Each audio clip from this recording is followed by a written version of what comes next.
Muy buenas noches, sean bienvenidos a una nueva entrega del Foro 506.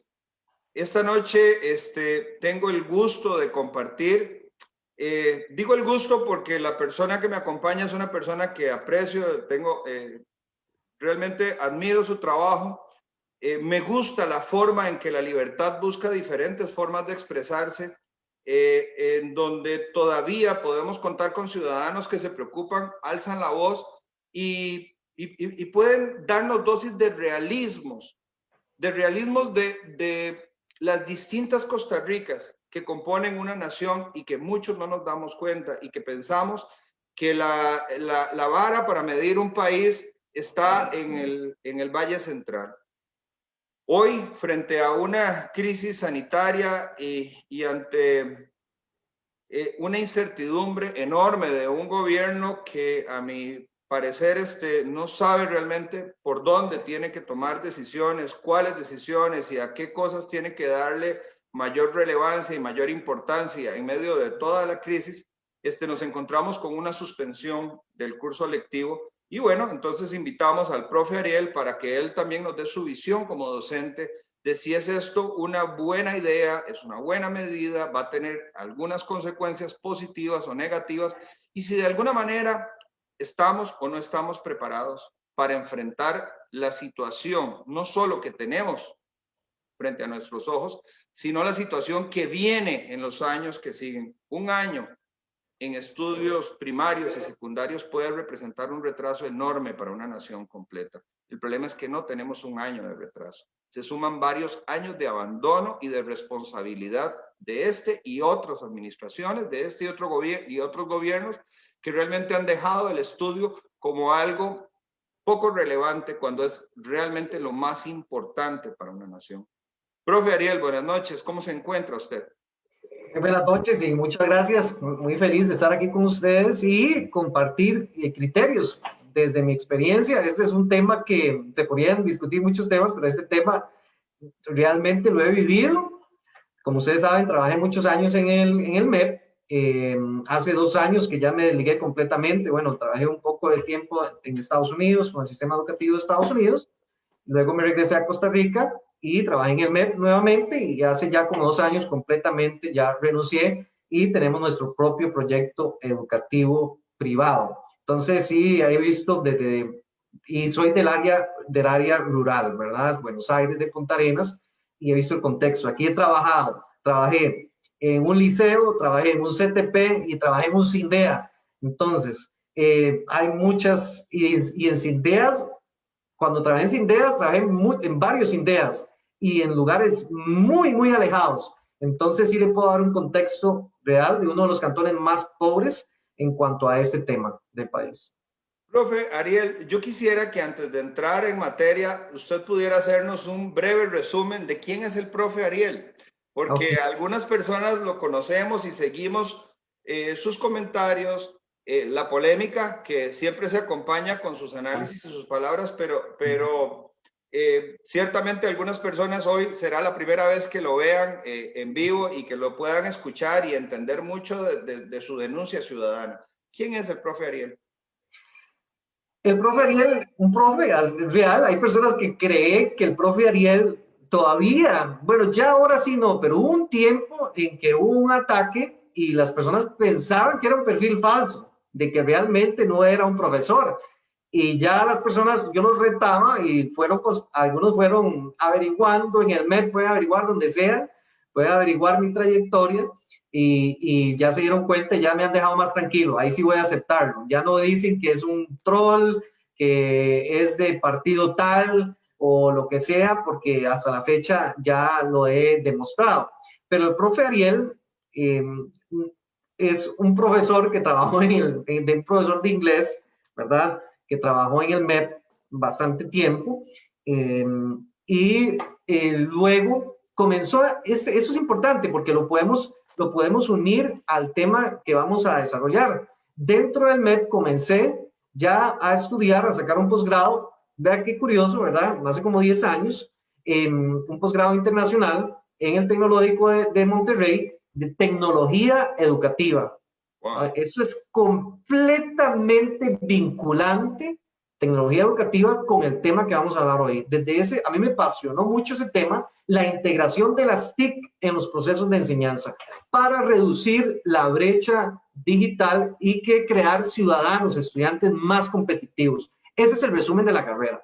Eso es. O sea, bombardeado por cinco años, ¿verdad? En cuanto a este tema y a esta carrera de la maestría en tecnología educativa del TEC de Monterrey. Entonces, a mí me apasionaba mucho ese tema y trabajando en un colegio que tenía un salón dividido, yo con esa visión, dividido, un salón con un calor y dividido con unas divisiones ¿cómo se pueden decir? Improvisadas, ¿verdad? Totalmente. Y unas aulitas de lata. Ahí con esa visión y ahí comencé a desarrollar este tema de la tecnología educativa, la integración de las TIC en los procesos de enseñanza y de ahí en adelante comencé a luchar en el MED, comencé en el MED a crear proyectos, a crear propuestas. Una de las propuestas un año quedó seleccionada en segundo lugar por la Microsoft como una propuesta muy innovadora para introducir las TICs en los procesos de enseñanza y luego hubieron varias premiaciones de algunos proyectos del MEP por las propuestas en los años que seguían.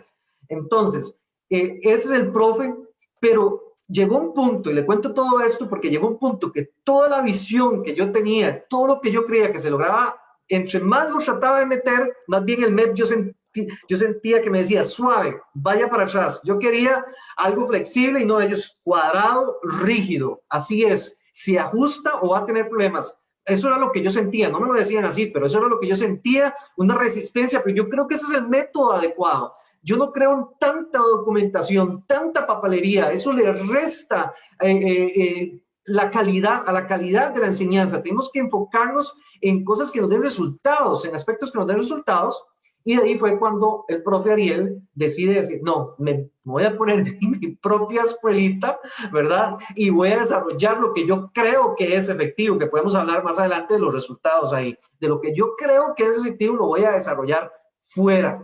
El profe Ariel nace bajo esa perspectiva. Luego, como ciudadano, comienzo a ver muchas injusticias ya dentro del MEP. Comienzo a ver muchas, agarrado a esa visión, para que ustedes vean más o menos quién es el profe Ariel, comienzo a ver muchas injusticias que se están dando en mi zona, que es una de las zonas más pobres del país, que ahí nace el profe Ariel diciendo, no, las noticias no quieren dar la realidad, nadie quiere dar la realidad, todo está fríamente calculado, nos quieren borregos, nos quieren inútiles, hay un sector político que nos quiere y les sirve las personas borregas, inútiles, que no piensen, y yo voy a luchar, aunque sea un monstruo, yo voy a luchar contra eso para que realmente se vea la realidad, no lo que ellos dicen, sino la realidad de mi pueblo, que voy a poner mi pueblo en contexto y que la gente sepa. Y de ahí nace el profe Ariel, por ese tipo de observaciones.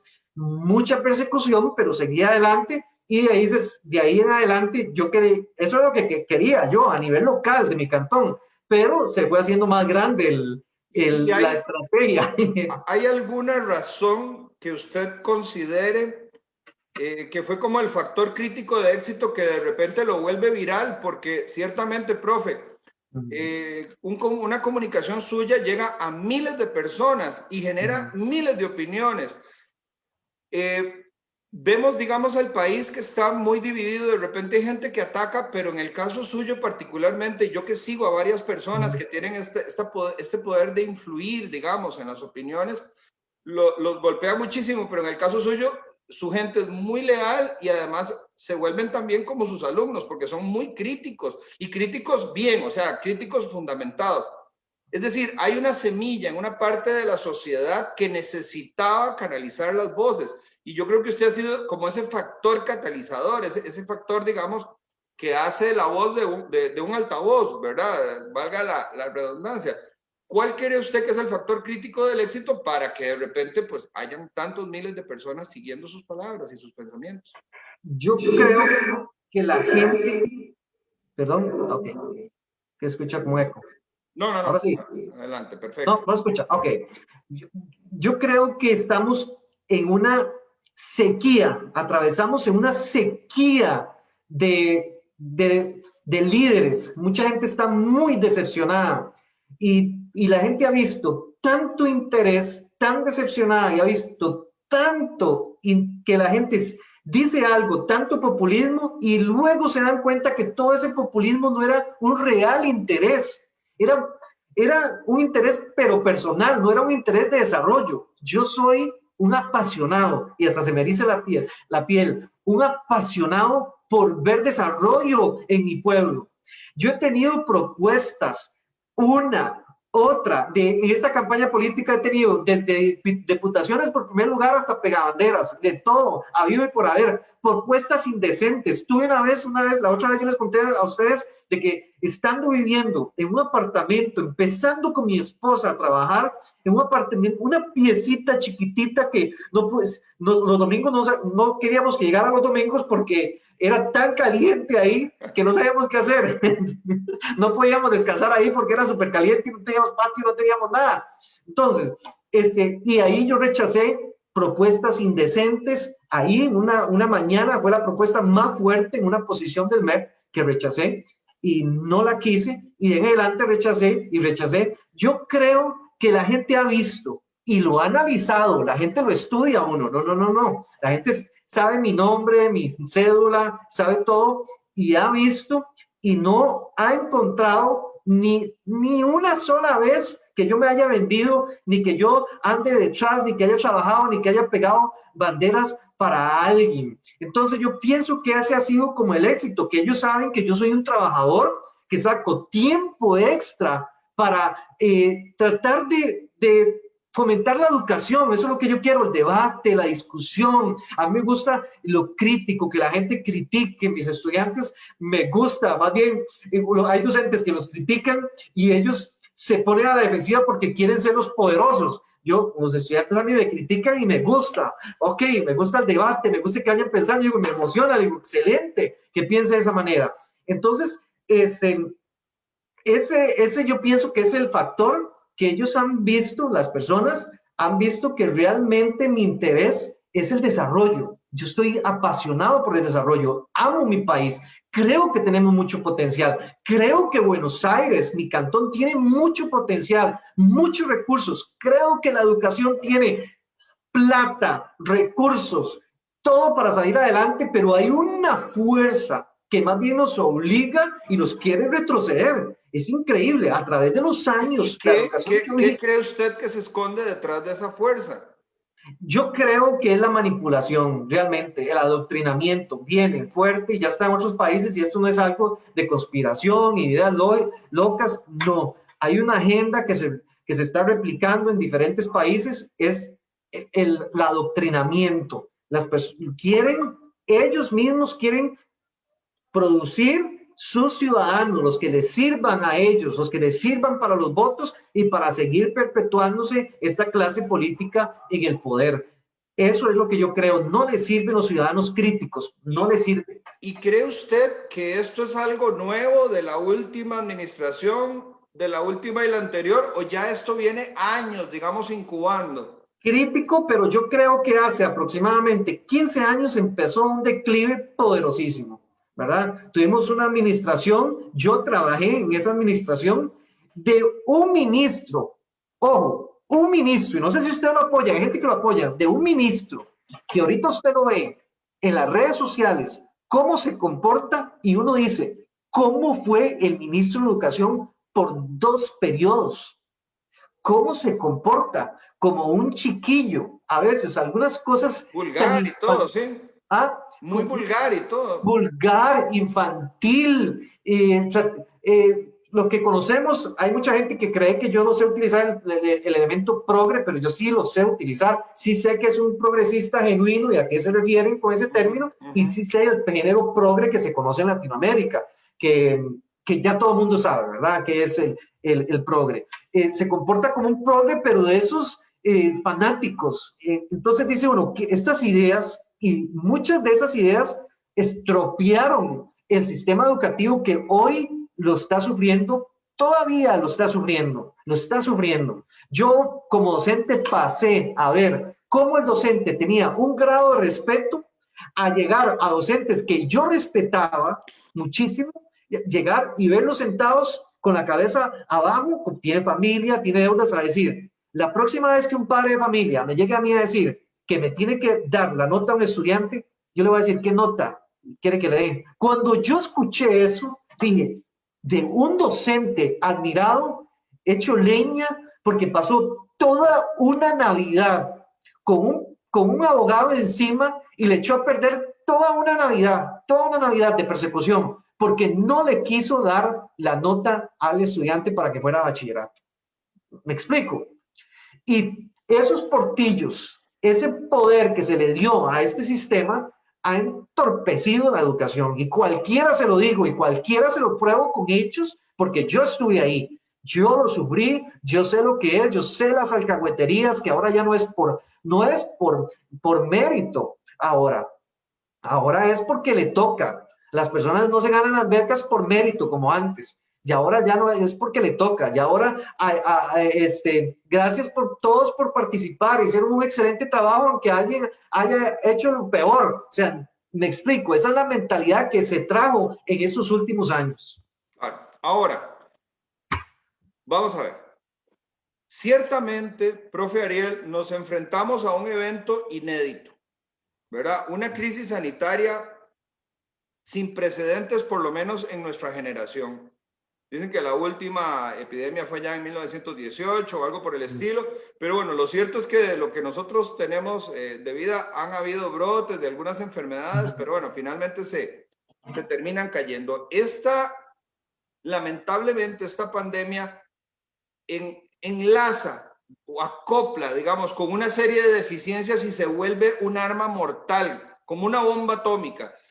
Y no nos agarró desprevenidos solo a nosotros, al resto del mundo también. Sin embargo, algunas fortalezas en algunos países han hecho que de alguna manera puedan estar ya hoy en las calles sin mascarilla y viviendo una vida más o menos normal y reconstruyendo su país y su sociedad. Ahora, la crisis es una nueva realidad, pero lo que no es algo novedoso ha sido la suspensión de clases en el sector público. Es decir, ahora nos llevamos una sorpresa inmediata en términos de que se dice, bueno, se cancela. No es, vamos a la virtualidad, no, simplemente se cancela. Ok. Ahora, una decisión como esta va a traer una serie de consecuencias y ahí es donde yo quisiera que entráramos a analizar.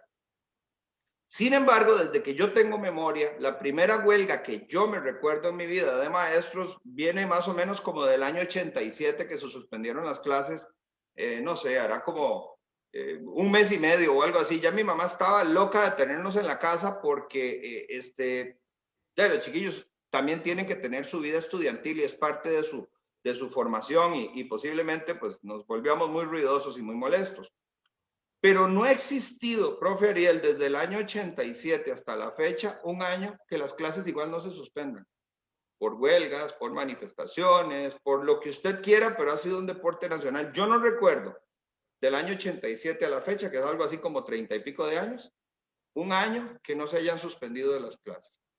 Posteriormente vinieron aquellas ideas de 200 días lectivos, que recibir 200 días levantaba la educación, y eso es un instrumento, pero no necesariamente nos garantiza que más días tenga mejor educación. Entonces, siempre hemos venido con excusas de hacer algo para no hacer absolutamente nada. ¿Nota usted, profe Ariel, en medio de esta situación que estamos viviendo, el año anterior destruido el ciclo lectivo, para algunos muchachos fue 0, para otros fue de 10 y para otros, lamentablemente, y creando desigualdades, fue un 90 de 100. Es decir, para las escuelas y colegios privados, algunos estaban bien preparados y los profesores han hecho una muy buena labor, todos con los medios y los instrumentos que se requerían. Pero ¿nota usted en esta suspensión de clases algo novedoso? ¿Cree usted que hay alguna carta escondida que no estamos viendo? Algo que se está manejando y se está cocinando, digamos, que podría desencadenar o generar una excusa para algo todavía peor. Vamos a perder este 2021 también, el ciclo lectivo, ya 2 años acumulados. ¿Qué ¿Cuál es su opinión al respecto? ¿Cómo ve usted como un docente, cuando le dicen se suspende, todo el mundo para la casa? ¿Y qué? No, y nada, se suspendió. Ok. El año pasado nos dimos cuenta, y eso ya, yo hice una tesis, mi tesis que duró un año de investigación, y ahí y era de cómo implementar las TICs justamente en liceos rurales. Entonces, desde ahí ya yo sabía, desde hace mucho tiempo yo sabía que Costa Rica tenía los recursos, tenía los departamentos. No sé si usted sabe que el MEP tiene un departamento de recursos tecnológicos. Para eso, tiene asesores, una jefa de asesores. Se lo voy a leer, el único apunte que trae hoy, nada más. Dice, la Dirección de Recursos Tecnológicos en Educación se ocupa de analizar, estudiar, formular, planificar, asesorar, investigar, evaluar, divulgar aspectos propios de la gestión, experimentación e introducción de las TIC en el sistema educativo costarricense. ¿Cómo la ve? ¿Sabía usted que existía este departamento? No, y la pregunta es, ¿y qué han estado haciendo todos estos años? Ok, existe ese departamento que hay gente ahí muy carga, eso sí lo voy a decir. Lo que pasa es que los atan de manos, ¿verdad? Existe ese departamento que ya sabía el problema, sabía el rezago que teníamos, sabía que el proceso de educación tenía que salir adelante. Yo les probé con proyectos que en un colegio de lactas sí se puede tener un aprendizaje virtual. Se los probé con varios modelos y ahorita se me puede preguntar cómo, porque ahí vamos a... Y te hago una pregunta, pero evidentemente estamos hablando de algo anterior a la pandemia. Por eso, y ahí ya lo vamos a enlazar ahí. Ya se sabía que eso era una necesidad, y se sabía de la virtualidad, ya se estaba hablando en México y en otros países, la integración, y aquí existe un departamento para eso. ¿Qué se habla ahí? Vean, o sea, ese es el resumen del departamento, todos los días, todos esos asesores, una planilla grande, solamente eso es lo que hablan. Se sabe a nivel mundial que Costa Rica tenía la capacidad para montarse. Existe una fundación, que es una fundación que se le transfieren muchos millones de colones y también está encargada, ojo, de eso. Esa fundación da reportes internacionales de que aquí estábamos volando, ¿verdad? ¿Ok? Cuando yo voy en mi investigación, en la tesis, y me doy cuenta de que de que no había, que estaban recursos, que se habían implementado, se habían transferido, estaba en el equipo, pero ni el docente ni los estudiantes tenían un modelo para integrar la STIC en el proceso de enseñanza. La gente piensa que tener una computadora y proyectar una imagen y ya decirles copien toda esa imagen, eso es educar con las TIC, y eso no es educación virtual. Mucha gente, ahorita sí lo voy a ir enlazando a la pregunta, mucha gente cree que en este tiempo, decía, yo soy un profe y estoy utilizando la virtualidad para enseñar, ¿y qué está haciendo? Les mando por WhatsApp las guías de PDF. La gente cree todavía que eso es enseñar con virtualidad, y no, hay que tener un modelo, hay que tener un enfoque. Eso fue una deficiencia, lo llevé y lo probé, la necesidad, pero hay un montón de discusión previa a la pandemia. Eso ya se sabía, eso no fue que nos agarró así al MEP. Había investigación, había modelos, sabía que tenía que implementarse, sabía de la brecha digital, sabía de la falta de conectividad, sabía que era una necesidad y sabía que esa es la herramienta para desarrollar a Costa Rica. Esa es la herramienta. La educación, creo yo, estoy completamente convencido que es el arma para desarrollar mi cantón y desarrollar Costa Rica. Ese es el capital humano, esa es la fuerza que va a desarrollar ese país. Sabían que era una necesidad y no lo hicieron. Vino una pandemia y todo lo que me discutieron y todo lo que me dijeron que no servía, se dio. Fueron todos los resultados, se dio, y justamente lo que yo les decía, muchos años atrás, les dije, tienen que crearse todo un manual de cómo trabajar en la virtualidad, políticas. Yo trabajé en Estados Unidos y trabajé bajo el modelo combinado allá. Allá hay políticas claras, políticas desde cómo y cuándo y la forma de comunicarse fuera de las aulas con un estudiante. Hasta eso, hay que tener mucho cuidado. ¿existen políticas en Costa Rica? ¿Existe regulación, un cuadro claro? ¿Cuántos profesores se están metiendo ahorita en un problema con algunos estudiantes porque no saben la línea? Nunca nadie les enseñó cuál es la línea, cuáles son los canales para poderse comunicar con ellos. ¿Dónde? ¿Hasta cuándo? ¿Qué implementar? ¿Qué no implementar? Eso vino, los agarró. Ojo, pero aún así el MEP hizo algo, por lo menos hizo un tipo de educación a la distancia, un tipo de mandar folletos, que le llegue a alguien mandar guías, que le lleguen y hagan guías de alguna manera salieron adelante, que me sorprendió, ¿verdad? Y dije yo, ahí usted puede ver que en esa parte yo no me quedé callado, porque dije, ahí están haciendo con lo que pueden. Se probó de la deficiencia y del rezago que teníamos y que toda la transferencia millonaria para esto, nada habían avanzado, absolutamente nada se había avanzado porque se vio, no existía una política, un marco claro de cómo trabajar estos nuevos enfoques de integración de las TIC, pero se dio. Ahora sí, llegamos a este punto, luego que tuvieron todos estos meses para prepararse, sabían de las variantes. Hoy salió un estudio, el CEO de Pfizer y de un instituto súper importante de enfermedades contagiosas de Estados Unidos, diciendo de que por las variantes y todo, las vacunas, 8 a 12 meses y tienen que volverse a poner vacunas. Y esto va a ocasionar un grave problema en países que están en vías de desarrollados como Costa Rica. O sea, tenemos que prepararnos. Nuestra plata, nuestra educación, nuestros hijos, tenemos que prepararnos para escenarios que no son pasado mañana. La gente piensa que se vacunan y que ya. No, es un escenario que no sabemos cuándo va a terminar. Pensamos que el MEP había trabajado todo este tiempo en eso. Y llega a este punto cuando sí, las personas estaban diciendo, los profesores estaban hablando y estaban diciendo, pero yo no escuché ni un profesor decir, ni uno de todos los profesores que conozco, de todos los directores que conozco, ni uno, yo al menos, que se suspendieran las clases. No, fue una decisión que no se reunió con nadie y de repente se suspenden las clases. Lo notifican nada más.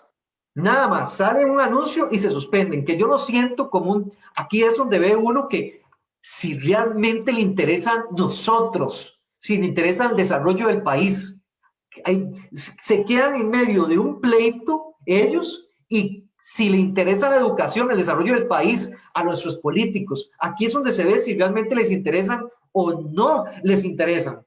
Porque vino ese choque, ese pleito, los amenazó con huelga, los diputados le tiraban fuerte a ellos, entonces como yo siento que fue como una revancha, como un berrinche, suspendemos las clases y les quitamos las vacaciones entonces. Eso es lo que yo siento. Ahora sí, nos están presionando, quieren huelga y los diputados nos están tirando durísimo y nos mandan a comparecer y nos hacen pagar un ridículo ahí. Entonces, ahora sí, suspendones, le vamos a dar lo que quieren, pero les vamos a quitar las vacaciones de enero, ¿verdad? Entonces, ahora en medio de la huelga, que estén ahí encerrados, supuestamente es lo que quieren, con restricciones, y en enero del próximo año que estén trabajando. Entonces, ojo, ahí, y luego se une a primera vez en la historia, que aquí da por supuesto para pensar mal, aquí tiene que haber, si el PAC trajo un extranjero, mucha gente no sabe, un día yo publiqué eso y muchos ni sabían de eso, trajo un extranjero para planificarle, después de que Carlos Alvarado dio unas declaraciones de que teníamos que utilizar modelos costarricenses y nada que fuera del exterior, copias del exterior, entonces ahí yo me acordé inmediatamente de que ellos ganaron por un cerebro de un extranjero, ¿verdad? Entonces, ellos tienen planificación, ellos saben, este movimiento, alguien les está ahí asesorando todavía. ¿Ustedes creen que los dejaron votados? Si contrataron a alguien. Alguien sabe y ya tienen calculado por qué pegar la salida de las vacaciones con las votaciones o coincidencia. ¿Qué opina usted, don Luis? Cansados, la gente saliendo de graduaciones, en enero era tiempo para realmente analizar los planes, la gente ni lee los planes ni las propuestas de los partidos políticos casi, y en enero los que lo tienen es porque están ahí vacaciones y tienen tiempo. Ahora, ¿qué tiempo van a tener con sus hijos, las graduaciones y todo eso ocupados? Y vienen y se pegan las votaciones.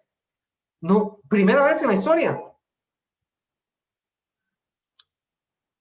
Profesor, a mí hay algo que me parte el alma, que veo una enorme crueldad y voy a utilizar las palabras de mi compañero Eduardo que dice, es una acción criminal.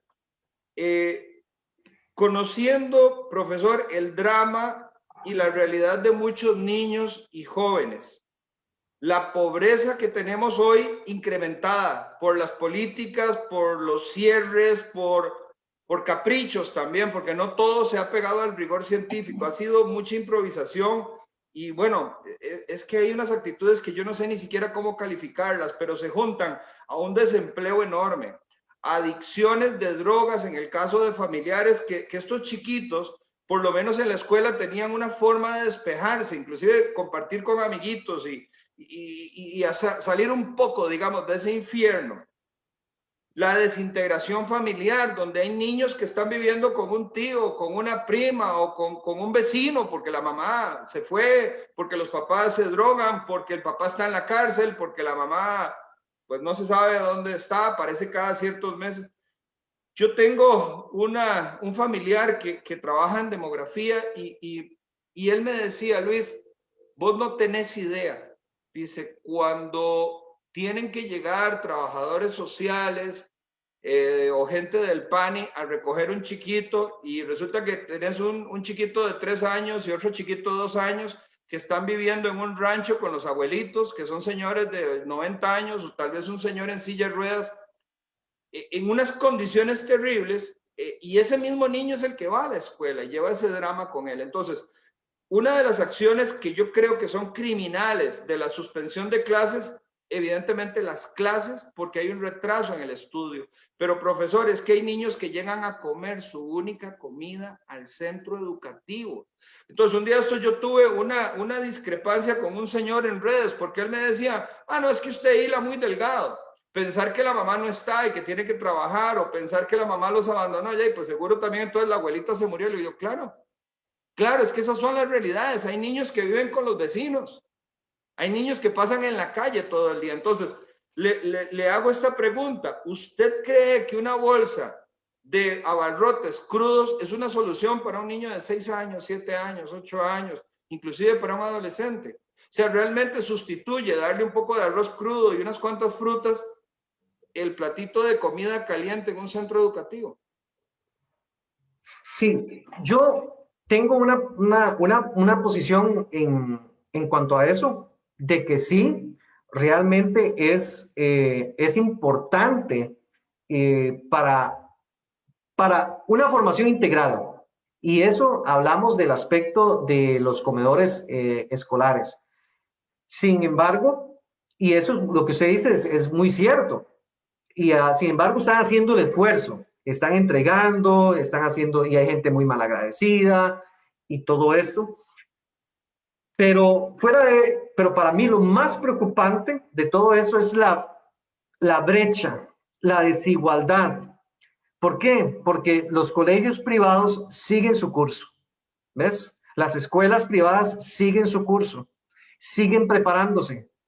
¿Qué van a hacer? O sea, yo me quedo sorprendido porque había un alto funcionario del MEP que yo tenía contacto con él y me decía, no vamos a suspender. ¿Por qué? Porque justamente por lo que usted está diciendo, hay muchos niños que sufren mucho abuso en la escuela, y el colegio es su escape, la formación integral, tenerlos encerrados no es bien, no es bueno para su desarrollo psicológico, la socialización, la interacción con las demás personas, la interacción con el medio, es una forma de tener, de analizar el estudiante. Los profesores llegan, analizan al estudiante, si llega con golpes, si llega mal, le hacen preguntas. Es una forma de tener un vínculo. Ese vínculo se rompe y se rompió el año pasado y no lo queremos volver a hacer. Dice eso, tenemos esa conversación y salen anunciando esta suspensión, estas vacaciones justa pero larguísima, las juntan con las vacaciones de 15 días,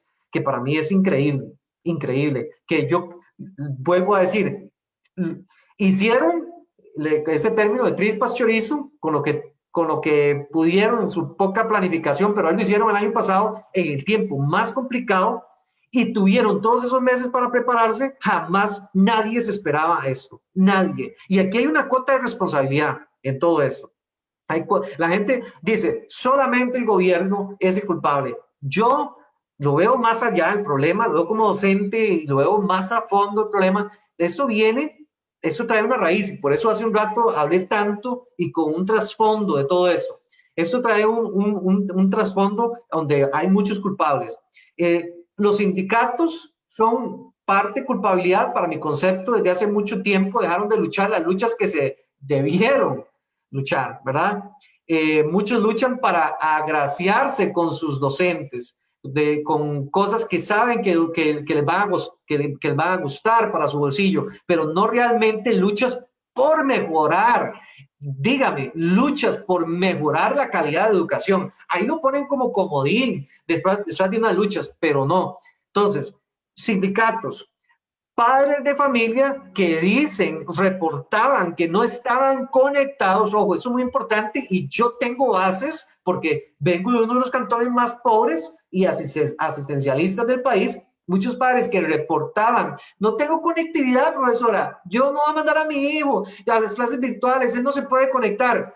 Y lo ven uno en redes sociales todo el día, TikToks, con juegos, descargan datos de aquí, las becas las agarran para eso. Entonces ahí hay responsabilidad, ya hay una maña en cuanto a eso, a que el sistema nunca, por eso le digo, hay que amarrarlo. Ya ellos venían con esa maña de hace 15 años de que les han regalado las cosas sin mérito y no hay monitoreo de los recursos, de las becas, no tienen que entregar retorno. Entonces ya ellos vienen amañados en cuanto a eso.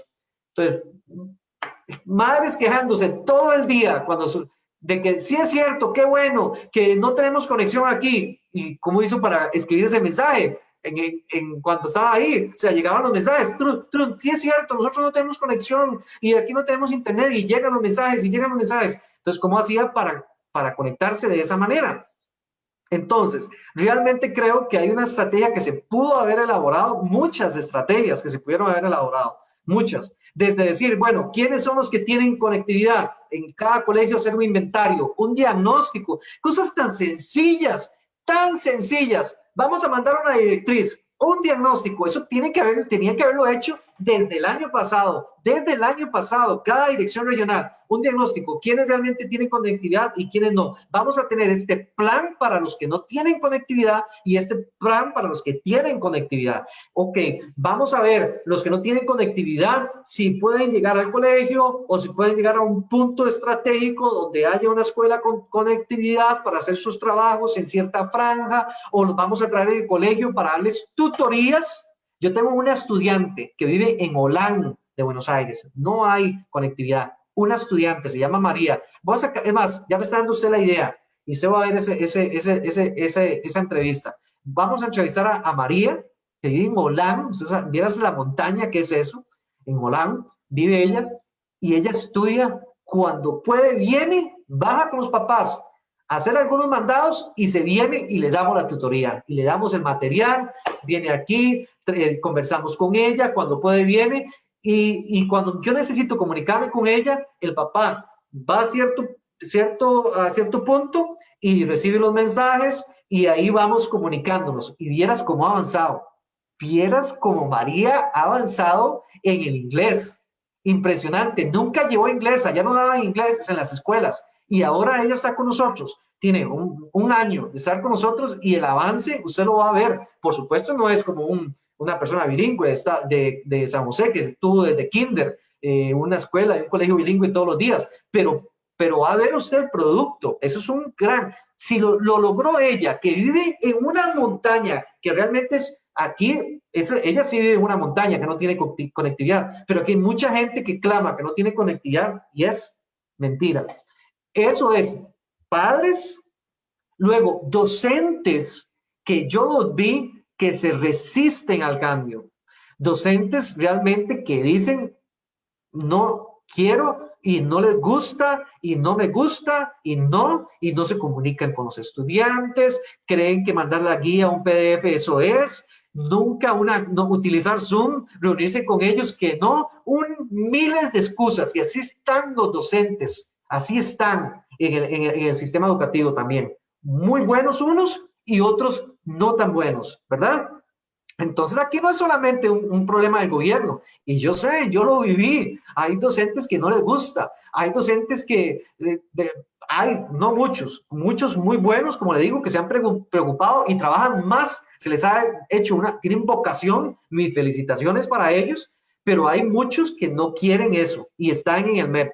Muchos que no quieren todo lo más fácil, todo lo más rápido y no quieren actualizarse, han recibido miles de charlas y realmente no quieren. Y el sistema mediocre para evaluar docentes no los presiona a crecer.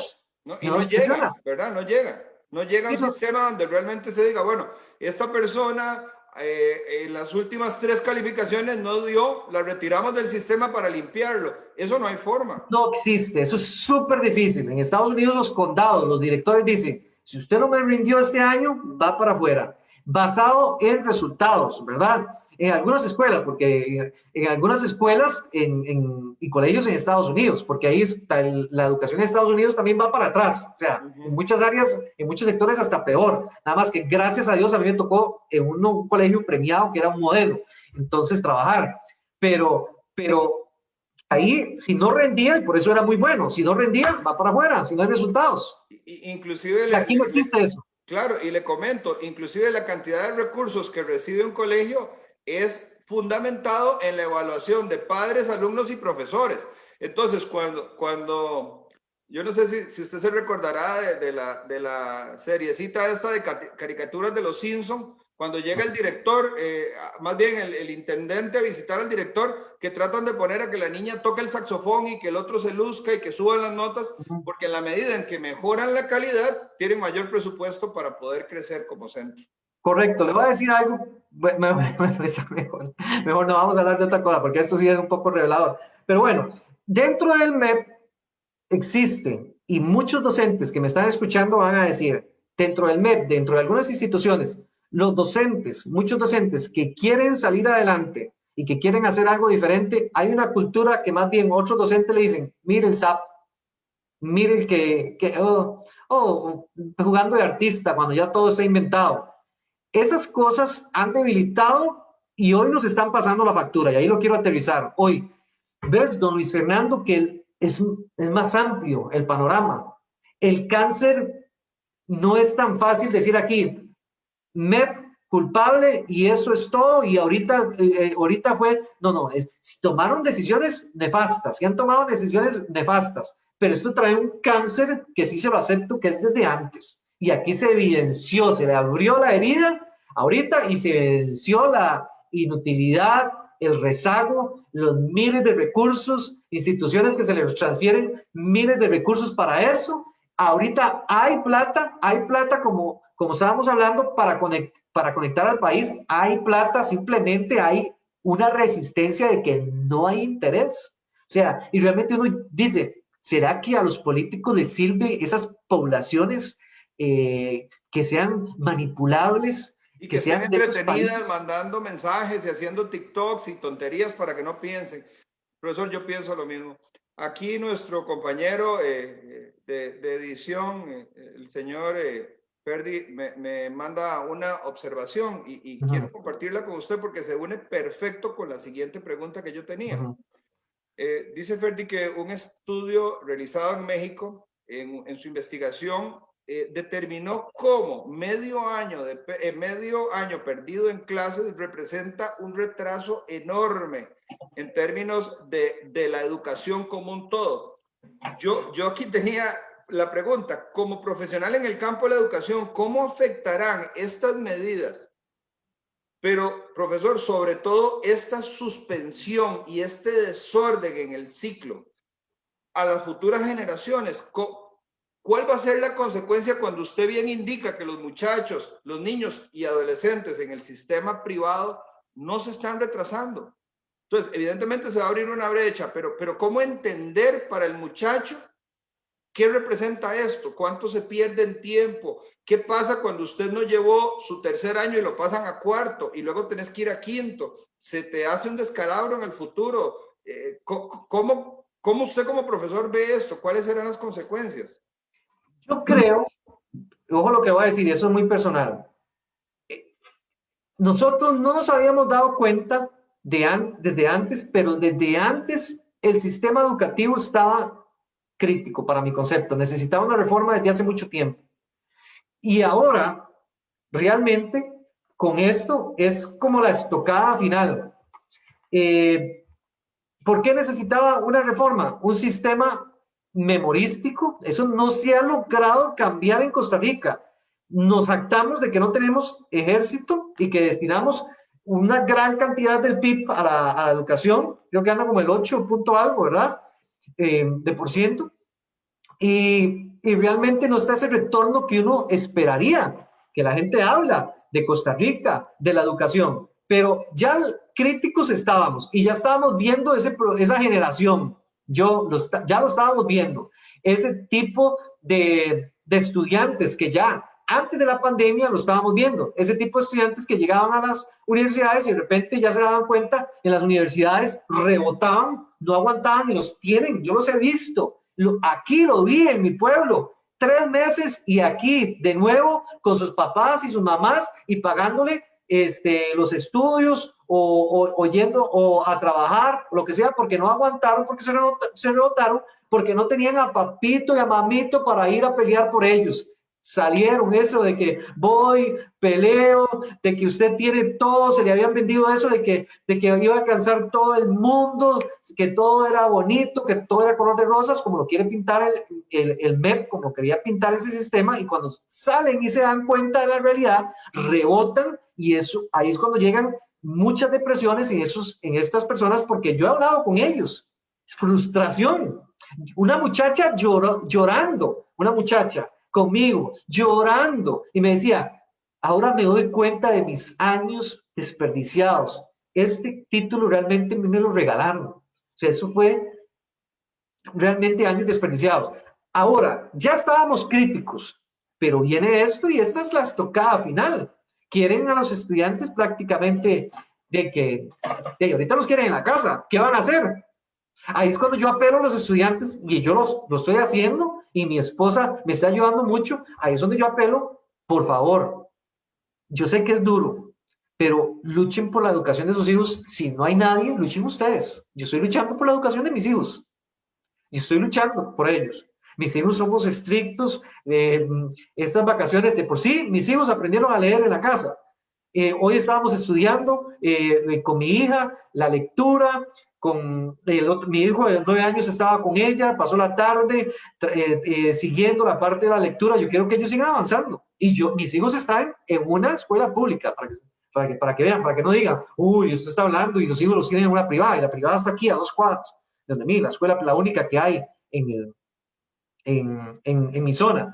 Pero lo estoy preparando fuerte en el inglés y en eso. Pero el rezago es de que si los padres no se ponen las pilas, va a haber una generación, si había una generación que estaba siendo frágil, que estaba saliendo muy frágil, muy frustrada, con ese tipo de depresiones blancas que chocaba, porque salió de un sistema que le decía que todo se podía lograr con el papá y con la mamá, y con solo pensarlo y quererlo y atraerlo, y con el imán y el karma, a llegar y a encontrarse de que no funciona, va para afuera. Pero ¿cómo? Mamá, voy a decirle a mamá. No, aquí mamá, nada. Aquí no funciona, va para afuera. Ese es el sistema. Esa es la sociedad que es competitiva. No quieren crear ciudadanos competitivos, pero una sociedad súper agresiva y súper competitiva los está esperando para nada más decirles, tomen. ¿Sí o no, don Luis? Es la realidad. Yo lo vi. Totalmente.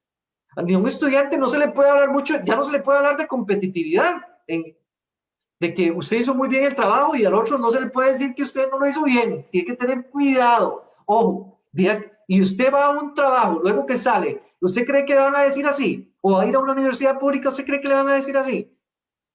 ¿Le van a aguantar eso? No, la vida no es así. Y ese tipo de estudiantes son los que se van a ir y esto va a incrementar esa crisis, esa brecha, esa desigualdad.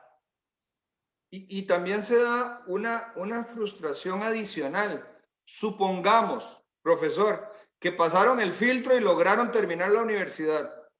Que usted puede terminar la universidad cumpliendo con la memorística, como dice usted, haciendo exámenes o haciendo trampa, pero sin mayor conocimiento, solamente cumpliendo para sacar las materias, o bien puede salir de la universidad realmente entrenado para la vida y con esa capacidad de competencia.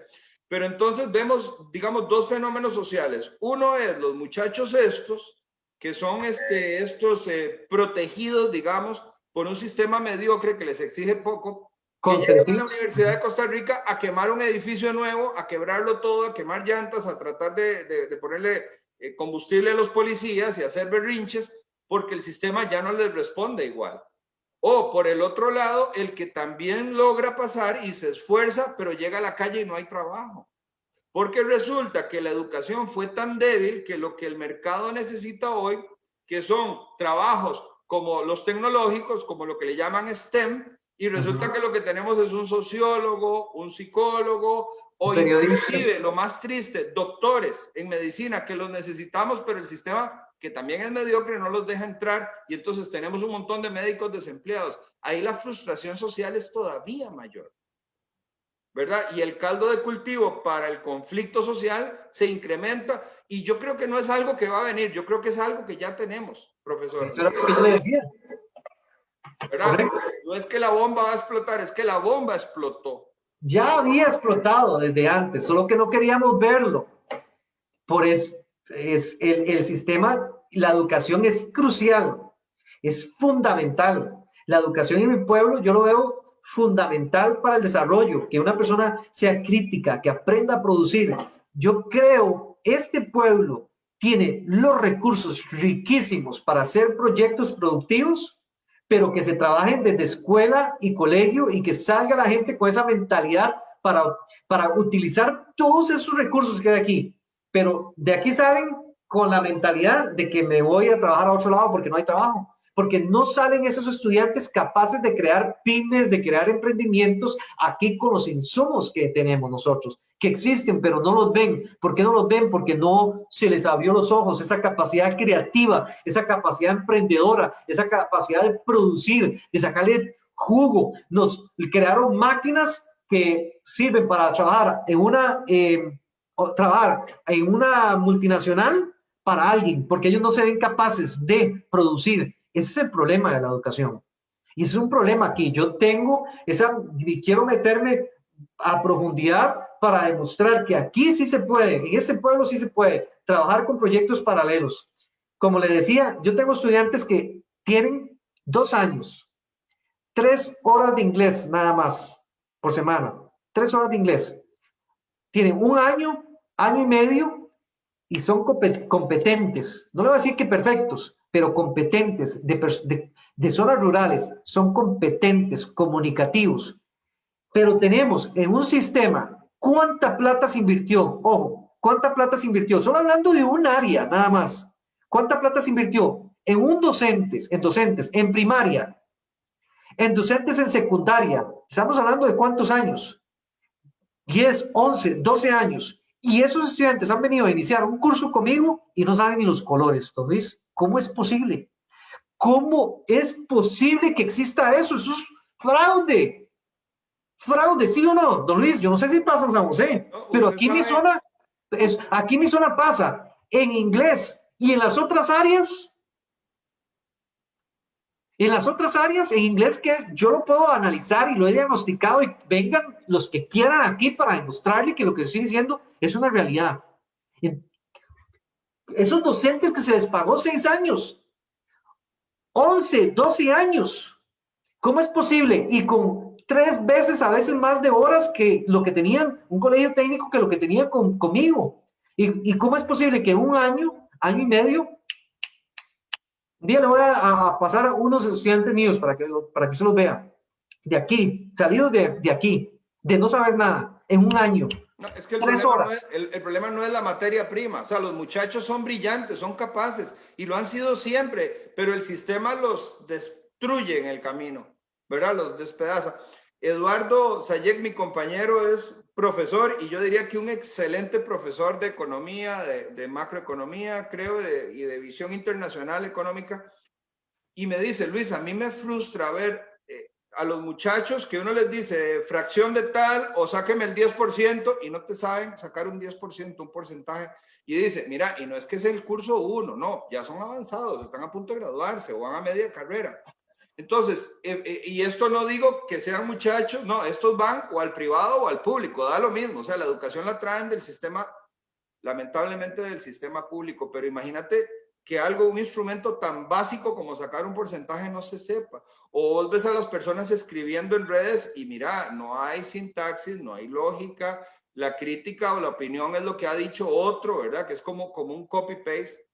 Ahora, profesor, ¿Lo puedo interrumpir, Luis? Adelante, adelante, el tiempo es suyo. Solamente para dar mi teoría, porque yo creo que era como inesperada esta respuesta algunas que yo les estoy dando.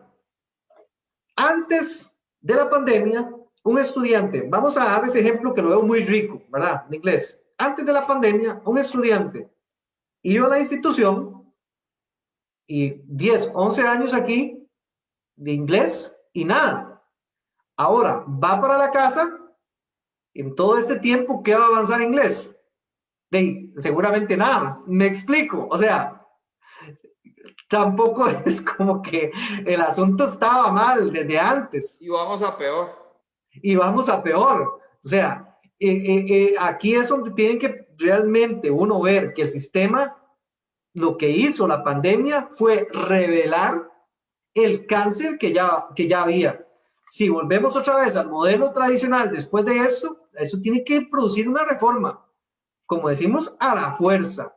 Tiene que haber algo que tiene que sacudirse. Profe, usted no me interrumpe, usted me complementa y le agradezco muchísimo. Vea, para muchos la realidad es lo que percibimos.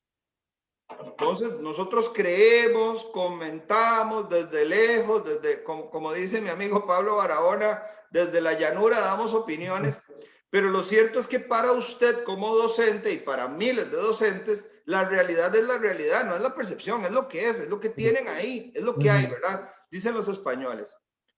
Pero le hago dos preguntas en una. Primero, ¿qué nos falló? Y segundo, ¿tiene solución el MEP?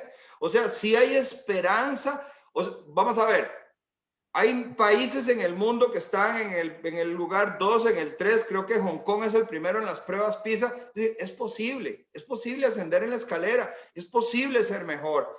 Yo no soy técnico en inglés y siempre he querido, de hecho a Carlos Alvarado le hice la misma pregunta en algún momento cuando era precandidato. ¿Es posible hacer bilingües a los muchachos en 4 años, en un intensivo? O sea, como posible, digo, ¿verdad? O sea, ¿es algo realizable o es un sueño de opio? ¿O tenemos que esperarnos, como todo, al 2050 para que se descarbonice, para que ya no? ¿Qué nos falló? ¿Y cómo mejorar al MEP? O sea, ¿cómo lograr romper este esquema terrible y nefasto y poder poner al país sobre rieles, pero sobre rieles magnéticos, ¿verdad? Que vayamos a toda velocidad como lo exige el mundo. Voy a decir algo y seguramente a los docentes, algunos les voy a tocar, me he enfrentado al líder, usted sabe que yo no le tengo miedo, me he enfrentado fuerte a líderes porque las ideas mías vienen desde antes, desde que yo estaba en el MEP y seguramente hay algunos que les voy a caer mal, pero es mi perspectiva. Sí tiene solución, pero tiene que haber, los sindicatos son importantes, ojo, los sindicatos para mi concepto es, como dije, es una culpa compartida. Tiene que venir un gobierno visionario,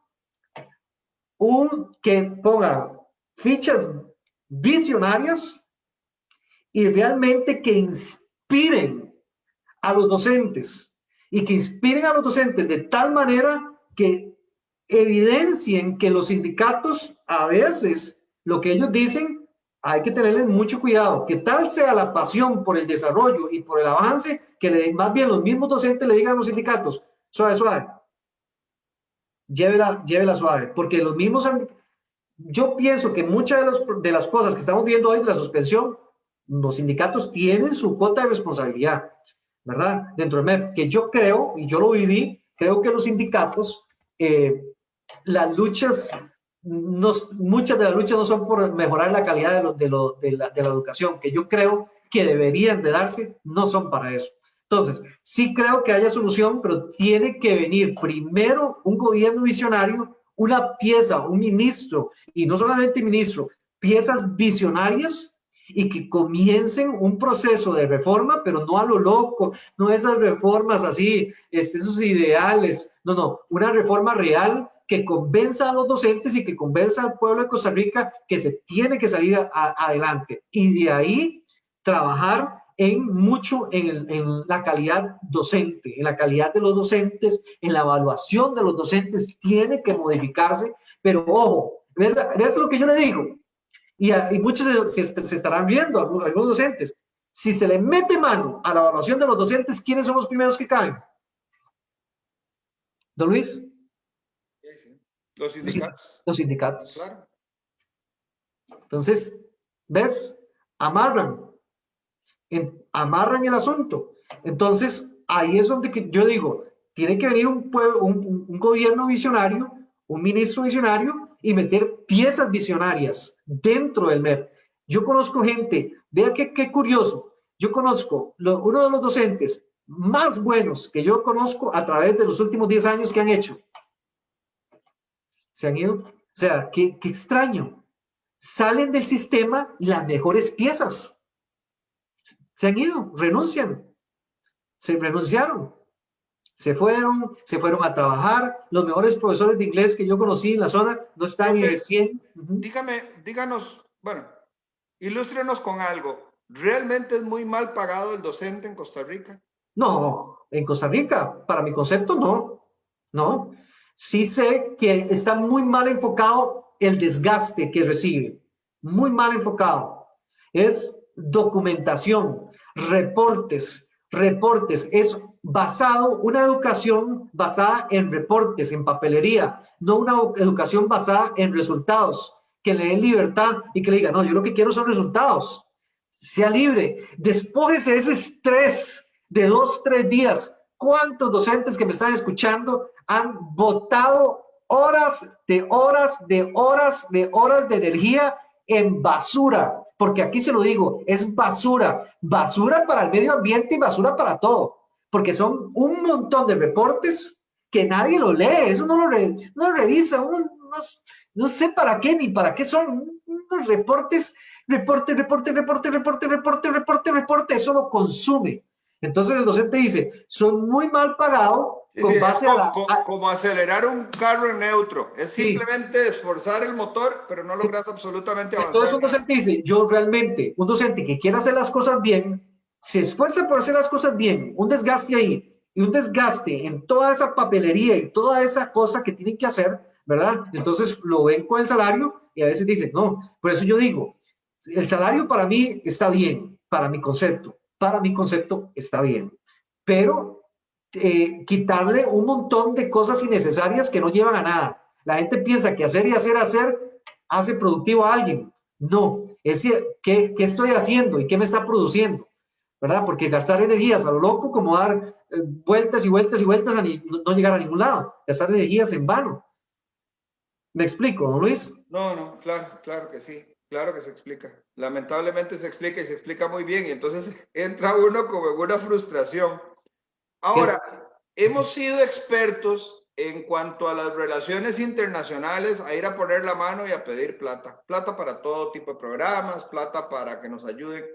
Pero yo nunca he visto a un presidente acercarse a las principales potencias y decirle, quiero su programa educativo, quiero que me mande profesores de Hong Kong o de Singapur o de los Estados Unidos, de Inglaterra, que se vengan con lengua madre, ¿verdad? A enseñarle a los muchachos y que el apoyo al país sea tal vez pagarles a esos docentes y pagarle expertos para que los programas nuestros se mejoren y podamos pasar del 60 y tanto que estamos, creo, en las pruebas PISA a los primeros 20 o a los primeros 30 para aspirar a subir unos escaños y luego en el concierto de las naciones lucirnos en los primeros días como unas olimpiadas. porque yo le voy a decir una cosa, yo no sé cómo será el rendimiento de Costa Rica en deportes. Últimamente uno empieza a ver algunas personas muy sobresalientes y que de repente ya se escucha el nombre del país, pero sé que tenemos mentes brillantes.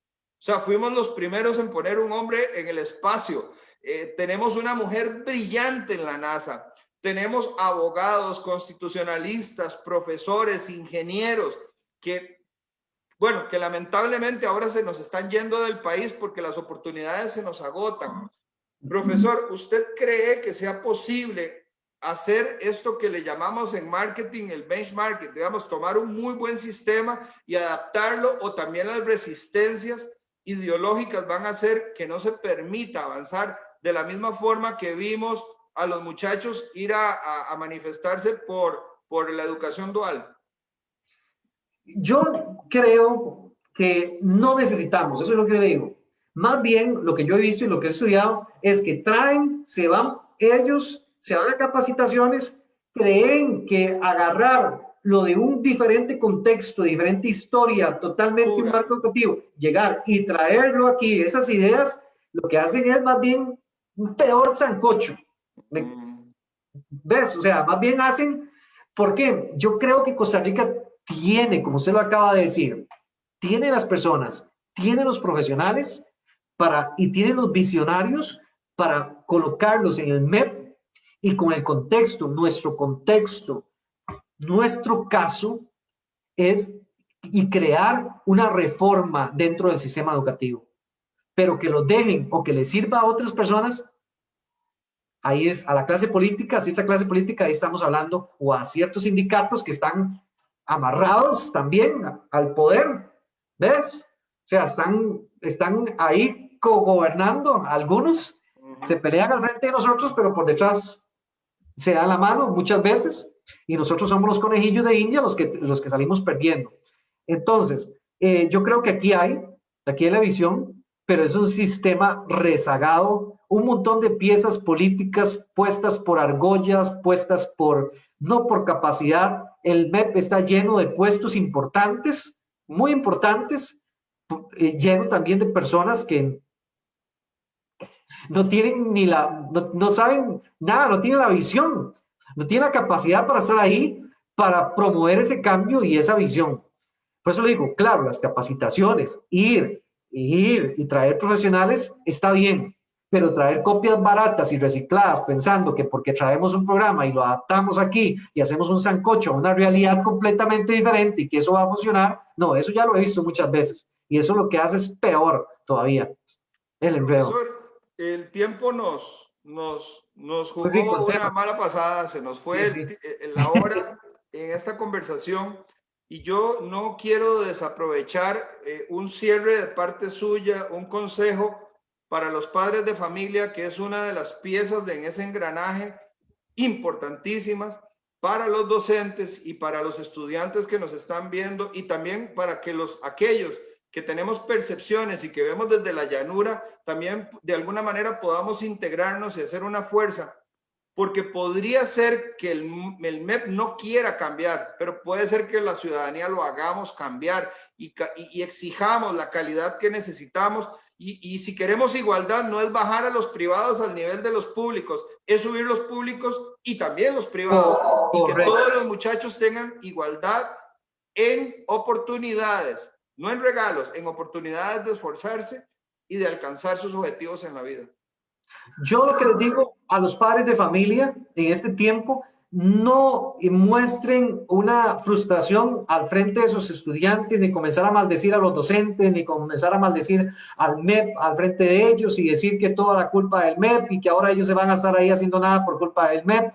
Mi consejo es, en este tiempo, busquen, hay muchos recursos ahora, hay muchos recursos abiertos que les llaman, ¿verdad? Los recursos abiertos, gratuitos, para que puedan, lo que hay que hacer es discriminar, saber bien qué utilizar, qué no utilizar, y lograr hacerle un plan a sus, yo lo voy a hacer, lo estoy haciendo con los míos, yo lo estoy haciendo, ellos van a seguir aquí, van a seguir su plan de estudio, yo me voy a preocupar por ellos, y van a seguir adelante. Ellos están en un público y nunca, nunca, nunca, sabiendo yo, ojo que no me, aquí estamos muy lejos, sabiendo yo un montón de deficiencias, nunca al frente de ellos le he dicho, es que malo de esa profesora, que malo de eso. Yo me he encargado aquí, ellos mismos han dicho, vieras que todo el rato ahí eso yo ya lo sabía y me pusieron a ayudarle a los estudiantes, bueno, a los compañeros. Bueno, está bien, pero no cálmese, no juegue mucho de artista, ¿verdad? Tranquilícese, que usted sea alguien que ayude, pero ahorita no le pase esa frustración y más bien no los empodere. Los estudiantes a veces y los adolescentes y los niños la agarran en el aire, ¿verdad? Y ellos traen esa naturaleza de manipular. No, pasó esto, pero usted va a seguir este plan, trate de ver si hay algunos cursos accesibles, si tiene unos cursos accesibles para que hagan algo. Eso es muy, muy bueno, ¿verdad? Para que hagan algo y para que puedan salir adelante en este tiempo y que puedan seguir como sea con la educación. Busquen alguna estrategia, hasta me pueden escribir y me pueden decir qué estrategias podemos llevar. Es que depende si son primarios, si son de primero, hay diferentes estrategias. Aquí le voy a decir algo súper, súper, súper sencillo. Eh, Hay un libro que yo andaba por Colombia y me encontré un libro cuando mi hijo estaba empezando a ir a la escuela y, y me encontré este libro y se lo traje, un libro antiguo que ya dice que pasó de moda y que aquello ya no sirve. Y se lo traje a mi hijo en ese tiempo y con ese libro lo agarró y lo agarró y lo agarró y lo agarró y nos preguntaba y aprendió muchas cosas, aprendió a leer, aprendió a hacer muchas cosas antes de los libros, los recursos, muchas cosas se pueden hacer desde la casa ahora y ponerlos a hacer algo también. Y vamos más allá, póngales responsabilidades en la casa. Si los van a tener en la casa, póngales responsabilidades. No le arregle usted, que le arregla el cuarto, que le hace todo, no, vaya formándolo integralmente. Si tiene algún espacio en su casa, estoy hablando de mi contexto rural, pónganlo a hacer una huertica. Nosotros tenemos un grupo que se llama Volvamos a la Huerta Costa Rica, donde compartimos. A mí me encanta sembrar, me encanta la comida, los productos orgánicos, me encantan los animales, me encantan los que se alimenten bien, mis animales, y que produzcan huevos de calidad también, por decirlo así, las gallinitas que tenemos ahí de orgánico, le dicen a alguna gente también los huevos. Entonces, si ustedes tienen ese espacio, pónganos a sembrar una matita de plátano. Si alguien me está viendo aquí y tiene espacio, como que haga una huerta. Eso es riqueza. Eso es riqueza. ¿Quién va a saber que de ahí salga un don? Y que salga el futuro. Aquí hay gente que está saliendo adelante produciendo frijoles en la zona. Hay un proyecto importantísimo, millonario, ya que se está desarrollando, que sí se puede. ¿Quién va a saber cuál es el don que él tiene? Entonces, ese es mi consejo. Lástima que, perdón que me extendí mucho. No, no, para nada. Profe, de verdad que le agradezco muchísimo.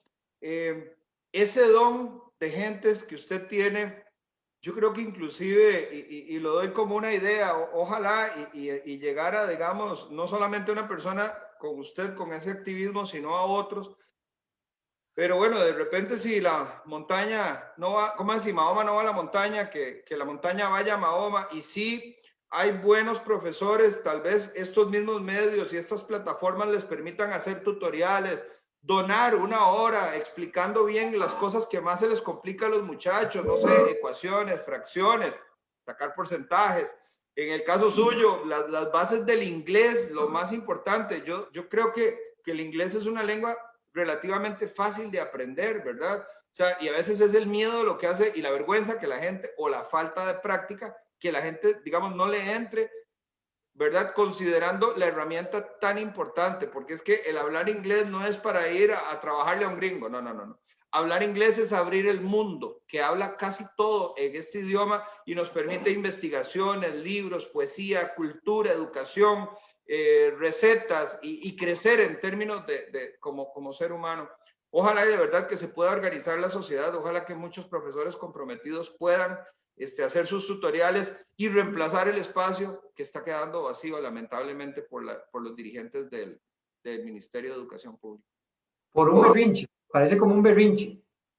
podría ser que se esté instrumentalizando algo realmente negativo, lamentablemente. Por acá me llegó una información de que también quieren utilizar la educación para llevar a una presión social de tal manera que se declare estado de emergencia. Y usted sabe que el estado de emergencia es cheque sin firma, no se ocupa endoso. Va a ser de puertas abiertas, de arcas abiertas, y estamos al final de una administración y es muy peligroso que nos sigan no solamente endeudando, sino adicionalmente cada día haciéndonos más pobres. Profesor, muchísimas gracias por acompañarnos. Para servirle. Muchas gracias, muy rico. Un caluroso abrazo a la distancia y le agradezco mucho. Espero podamos otra vez reunirnos porque creo que el tema no se acaba con esta conversación. No, para servirles. Muchas gracias. Y muchas gracias a usted por haberse tomado el tiempo. Esto es una edición especial del programa Foro 506 que creímos realmente importante y oportuno en medio de una situación que nos deja atónitos.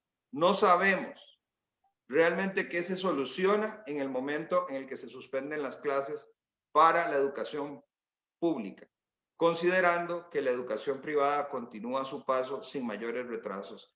Y esto, lamentablemente, es lo que profundiza las diferencias. Esas diferencias y esa desigualdad que los que nos gobiernan dicen defender un día sí y otro también.